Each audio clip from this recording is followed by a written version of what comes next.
Hi friends, channel first time చూసిన వాళ్ళైతే subscribe చేసుకోండి. మీరు సబ్స్క్రైబ్ చేసుకుంటే నేను చేసే ప్రతి వంట మీ వరకు వస్తుంది. ఇవాళ మన ఛానల్లో నేను చామగడ్డ పులుసు ఎలా చేసుకోవాలి, సింపుల్గా ఎలా అయిపోతుందని చూపిస్తాను. లాస్ట్ వరకు చూస్తే మీకు అర్థమైపోతుంది. నేను చామగడ్డలు ఒక 4 విజిల్ వచ్చేదాకా ఉడకపెట్టుకున్నానండి. అలాగే చింతపండు కూడా నానేసుకున్నాను. అలాగే 3 టమాటాలు, 3 ఉల్లిగడ్డలు కట్ చేసుకొని పక్కన పెట్టుకున్నాను. కరివేపాకు, ఒక గిన్నెలో తగినంత ఆయిల్ వేసుకొని అది హీట్ ఎక్కిన తర్వాతకి తాలింపు గింజలు వేసుకున్నాను. తర్వాతకి ఉల్లిగడ్డలు వేసుకొని అవి ఫ్రై అయ్యే వరకు ఉంచాను. కరివేపాకు కూడా వేసుకున్నాను. ఇవి కొంచెం వేగిన తర్వాత పసుపు వేసుకున్నాను. అది కూడా మొత్తం కలిసేలా కలుపుకుంటున్నాను. కట్ చేసి పెట్టుకున్న టమాటాలు కూడా వేసుకున్నానండి. అలాగే చామగడ్డలు కూడా పొట్టు తీసి కట్ చేసుకొని పక్కనే పెట్టుకున్నాను. అవి కూడా వేసుకున్నాను. ఇవి కొంచెం సేపు ఉడికించుకోవాలి మూత పెట్టి.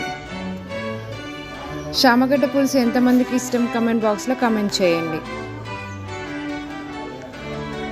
ఇలా కనుక ట్రై చేశారంటే ఇష్టంగా తింటారు. టేస్ట్ చాలా బాగుంటుంది. అలాగే అల్లం వేసుకొని అంత కలిసేలా కలుపుకుంటున్నాను. తర్వాతకి కారం వేసుకున్నాను 2 స్పూన్స్. అలాగే ఉప్పు కూడా వేసుకున్నాను టేస్ట్కి సరిపడా. మనకి ఊరికే ఫ్రైలు కాకుండా ఇలా పులుసు కూడా తింటుంటేనే నోటికి కొత్త రుచులు అనేవి తెలుస్తాయి. డిఫరెంట్ ట్రై చేస్తేనే పిల్లలు కూడా ఇష్టంగా తింటారు. అలాగే చింతపండు రసం కూడా వేసుకున్నాను.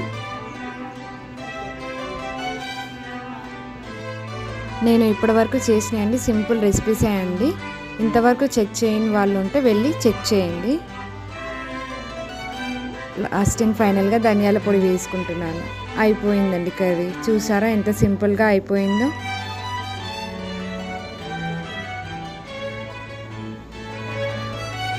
అంతా కలిసేలా కలుపుకుంటున్నాను. ఊకే ఫ్రైలే కాకుండా ఇలా పులుసులు కూడా అప్పుడప్పుడు చేస్తుంటేనే నోటికి కొత్త రుచి అనేది తెలుస్తుంది. కడుపు నిండా తినగలరు. కొత్తిమీర వేసుకొని దించేసుకుంటే అయిపోతుంది. నచ్చితే like, share and subscribe our channel మా ఇంటి వంటలు. సరికొత్త వంటలతో మీ ముందరికి వస్తాను. అప్పటి వరకు బాయ్ బాయ్.